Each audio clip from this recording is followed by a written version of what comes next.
There are two kinds of barndominium videos on YouTube. The ones that make it sound like the greatest decision a human being has ever made. Cheap, fast, beautiful, perfect.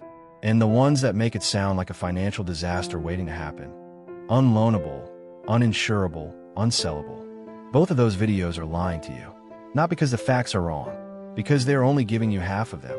This video is the other half. Both halves. At the same time. 5 minutes. Everything balanced. Nothing left out.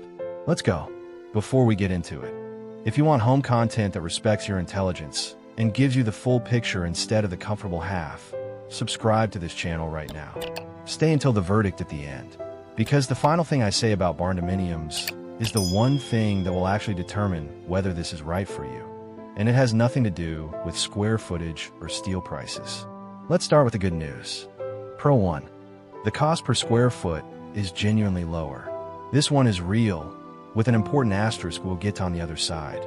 A fully finished barndominium in a mid-cost US market in 2026 typically runs between $120 and $185 per square foot, depending on your location, your finish level, and your builder. A comparable wood frame custom home in the same market runs $180 to $280 per square foot or more. That gap is real. It is meaningful. And on a 2,000 square foot home, it represents $60,000 to $190,000 in potential savings. Money that can go toward land, toward furnishings, toward paying the mortgage off early, or simply toward the financial breathing room that most homeowners never feel. The savings come from the structural efficiency of steel frame construction. Fewer labor hours to erect the shell, no load-bearing interior walls limiting your floor plan options, and a roofing system that outperforms shingles in longevity by decades. Pro 2. The durability is not comparable. It is categorically superior. Steel does not rot. It does not attract termites. A properly maintained metal roof on a barndominium carries a realistic service life of 40 to 50 years, more than double the 20 to 25-year lifespan of a standard asphalt shingle roof. The structural steel frame of a well-built barndominium will outlast every wood frame home built on the same street in the same year. For a family building a forever home, a home they intend to pass to children or grandchildren, the long-term structural value of steel frame construction is one of the most compelling arguments available in residential building. Pro 3. The design flexibility is genuinely exceptional. Because steel frame barndominium construction uses clear span framing, structural steel that spans the full width of the building without interior load-bearing walls. The floor plan is almost entirely open to customization.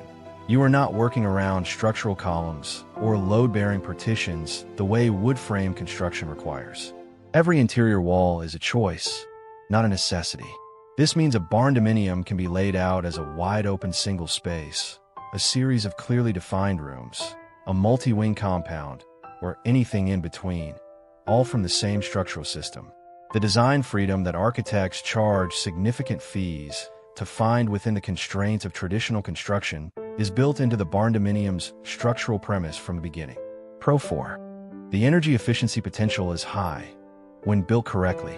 The operative phrase is when built correctly. A barndominium with proper closed-cell spray foam insulation, correctly sized mini-split HVAC, and thoughtful window placement performs exceptionally well thermally. Real owners in hot southern and Midwestern climates consistently report monthly electricity bills between $60 and $120 for homes of 1,200 to 1,800 square feet.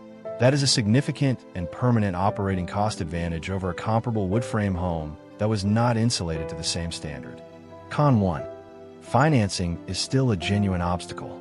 Not an impossible one, but a real one that will cost you time and potentially money if you go in unprepared. Most major conventional lenders and many regional banks still classify barndominiums as non-standard residential construction. Some will not finance them at all. The ones that will often require larger down payments, higher interest rates, or both. Fannie Mae and Freddie Mac, the entities that back the majority of American home loans, have been inconsistent on whether they will purchase barndominium loans from lenders, which limits the pool of lenders willing to offer competitive terms. Your realistic financing options are USDA rural development loans if you qualify, portfolio lenders who keep loans in-house, farm credit institutions, and construction of permanent loans from lenders with specific barndominium experience. These options exist, and people use them successfully every day. But they require more research, more time, and sometimes more cost than a conventional mortgage. Go in knowing that. Con 2. Insulation done wrong makes the home unlivable. This is the con that surprises people most, because the failure mode is not dramatic. It is slow, gradual. A barndominium with inadequate insulation does not collapse. It just becomes uncomfortable in summer, expensive to heat in winter, and prone to condensation problems that damage finishes, encourage mold, and create ongoing maintenance costs that erode the construction savings over time. Metal conducts heat and cold dramatically faster than wood. Without closed-cell spray foam applied properly to the interior of the metal walls and roof, your HVAC system will fight a losing battle against the thermal mass of the steel shell. The insulation budget is not a line item to reduce. It is the line item that determines whether the home performs the way it was supposed to for the next 30 years. Con 3. Resale value is market dependent and sometimes genuinely uncertain.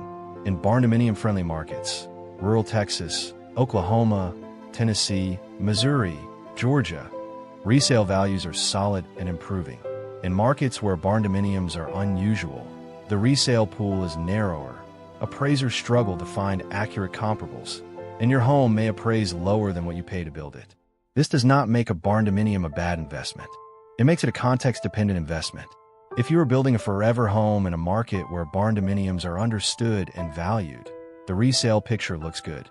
If you're building with a 5-year exit strategy in a market where barndominiums are rare, the resale uncertainty is a real financial risk that needs honest assessment before you break ground. Con 4. Builder quality varies enormously, and the consequences are severe. The barndominium boom has attracted experienced, skilled contractors who have been building steel frame residential structures for years. It has also attracted general contractors who saw demand, learned the vocabulary, and started taking deposits on projects they do not have the specific experience to build correctly. There is no national barndominium contractor certification, no licensing body that vets barndominium-specific experience the way electricians and plumbers are vetted. The responsibility of finding a qualified builder falls entirely on you. And the cost of choosing the wrong one, in corrections, in legal fees, in project abandonment, can run from $30,000 to well over $100,000. Verify completed builds in person. Talk to past clients directly.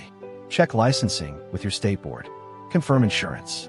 Ask specifically how many barndominium builds they have completed, not how many years they have been in construction. These steps are not optional. They are the difference between a successful build and a disaster. Here is the truth that both sides of the barndominium debate consistently miss. A barndominium is not inherently a good decision or a bad decision. It is the right decision for a specific person, in a specific market, with a specific builder, and a specific honest understanding of what it costs and what it requires. The people who build barndominiums and love them, who call them the best financial and lifestyle decision they ever made, went in with full information. They understood the financing path before they started. They budgeted properly for insulation. They researched their market's resale landscape. And they found a builder with genuine experience and verified references. The people who build barndominiums and regret them skipped one or more of those steps. Almost every time, the building is not the variable. The preparation is. Go unprepared, and a barndominium might be the smartest home decision you ever make. Go in assuming the exciting half is the whole story, and you will spend years living in the expensive proof that it was not. Now you have both halves. What you do with them is entirely up to you.